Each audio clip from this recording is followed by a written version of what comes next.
When Gaius Julius Caesar Germanicus, better known as Caligula, became emperor of Rome in 37 CE, the city erupted in celebration. The young ruler was the beloved son of Germanicus, a war hero adored by the legions and the great-nephew of Augustus himself. The Roman people believed a golden age had dawned, but within a few short years, their joy turned to horror. Caligula's reign would become one of the most infamous in history, remembered not for triumphs, but for madness. At first, Caligula seemed to fulfill Rome's hopes. He lowered taxes, freed political prisoners, and staged lavish games to win the favor of the people. The Senate praised him, and the crowds adored him. They called him Caligula, meaning little boots, a nickname given during his childhood when he accompanied his father in miniature soldier's gear. But the affectionate name soon became bitter irony. Only months into his reign, Caligula fell gravely ill. Ancient sources suggest it may have been encephalitis or epilepsy, but whatever the cause, he recovered a changed man. Where once he had shown generosity, he now revealed cruelty. Where once he seemed sane, he now descended into paranoia and delusion. Rome would soon discover it had crowned a mad emperor. Caligula's new behavior shocked the empire. He declared himself not merely emperor, but a living god. Temples were rededicated to his worship, and statues of himself replaced those of Jupiter. He ordered that anyone approaching him must prostrate themselves as before a deity. He even planned to place his own colossal statue in the Temple of Jerusalem, an act so outrageous it nearly sparked a revolt among the Jews. His extravagance knew no limits. He drained the treasury with lavish games, feasts, and public spectacles. He built floating palaces, enormous pleasure barges on Lake Nemi, complete with marble floors, gardens, and fountains.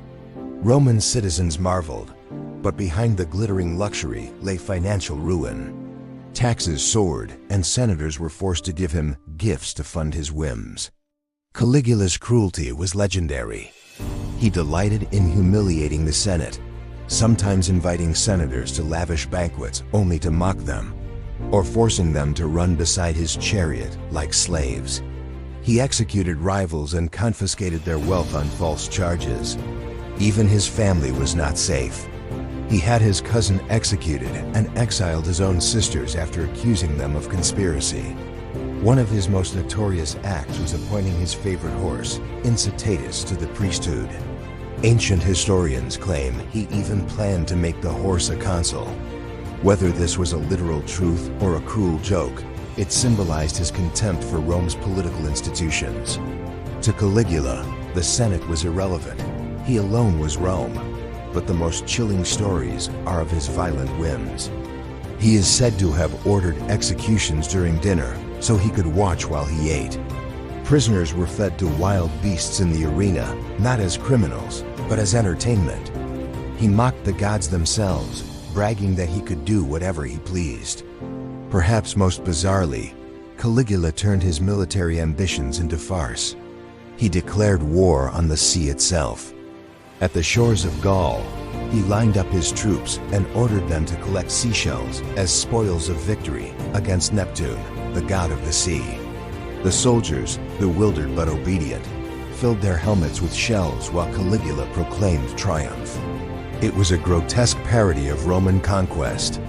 Yet even in his madness, Caligula's paranoia was well-founded. The Praetorian Guard, Rome's elite soldiers charged with protecting the emperor, grew increasingly uneasy. Senators whispered in secret, and even his own allies feared his next outburst. Caligula seemed invincible, but beneath the marble columns of Rome, daggers were being sharpened. On January 24th, 41 CE, the conspirators struck. Caligula was attending games in a palace theater when a group of Praetorian officers, led by Cassius Chaerea, cornered him in a corridor. Chaerea, whom Caligula had mocked mercilessly for his soft voice, plunged the first blade. The others followed, stabbing the emperor again and again until the so-called living god lay dead in the dust. He was just 28 years old, after only 4 years on the throne. In the aftermath, chaos erupted. Some celebrated his death, but others feared divine retribution. His wife and young daughter were killed to prevent revenge, and the Senate briefly debated restoring the Republic.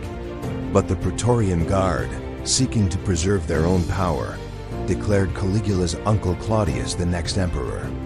Thus, Rome traded one ruler for another, and the cycle of empire continued. Caligula's reign remains one of the most infamous chapters in Roman history. Was he truly insane, or was his madness exaggerated by hostile senators and later historians eager to condemn him? Some modern scholars suggest his acts were not always delusion, but calculated performances meant to shock and dominate. Yet whether he was insane or cunning, the result was the same: terror.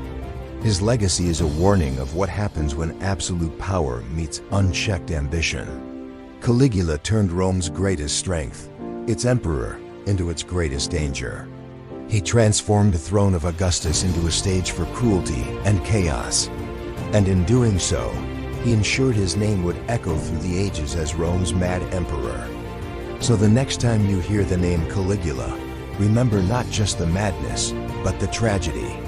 He was the emperor Rome thought would save them, and instead, he became the emperor they had to destroy. And if you want more shocking stories of Rome's most infamous rulers, subscribe to the Roman Scroll. Because the empire was not only built on glory, it was haunted by madness.